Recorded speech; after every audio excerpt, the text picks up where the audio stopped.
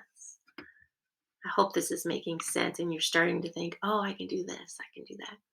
So the types of music behaviors that you're looking for are movement. Are before you started the music, were they still or were they moving in a fast pace? And can you um, interrupt that movement that maybe wasn't serving them and get more into a connective, meaningful movement with you or on their own? So, humming, singing, eye contact, increased awareness of self and others. So, even if they're not moving, singing, humming, do they have more of an awareness? Has their body posture changed?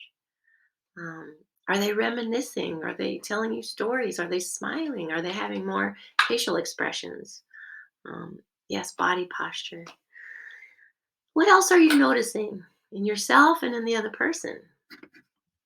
These are music behaviors that we're looking for. It's showing you that the music is working. The music is helping to create a bridge between you and the person you're caring for.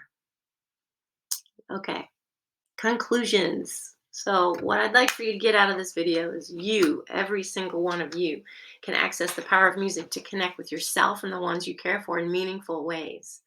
You can do this by using your voice, your body, your curiosity, your imagination, and your fun, your joy. Uh, Hum, sing, move your body.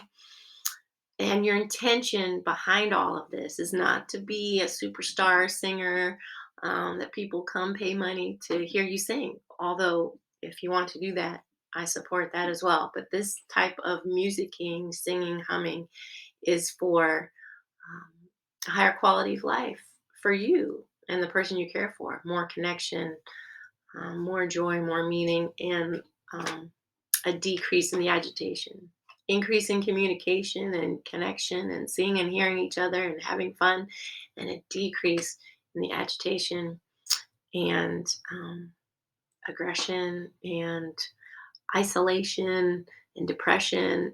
We're trying to alleviate those things and bring more joy, meaning, and connection. So use these ideas in this video and in the whole series of videos and let us know how it goes. Reach out to us with questions, with comments, with stories. We'd love to hear them. I have a website, I have an email. And yes, if you're interested in finding out more about this collection of songs and how to access it, let me know that too. We also have a YouTube channel with free sing along, 20-minute, 25-minute sing along videos. We come out with a new one every week, and those are free on YouTube. Um, I'd like to be a support for you guys to be able to access music and have the confidence that it's your go to. It's with you all the time to use as a tool to make caregiving more joyful, meaningful, and feeling more connected to the person you care for. So thank you for listening and considering these powerful impacts that music in dementia caregiving can do. How can it help you to alleviate your challenges, to support you during those times of challenge? Um, all right, thank you so much for your time today. And again, this is Lisa Peterson with Come On, Let's Sing. And we are funded today by the CHIP program through Washington County Living Well in Oregon. All right. Thank you.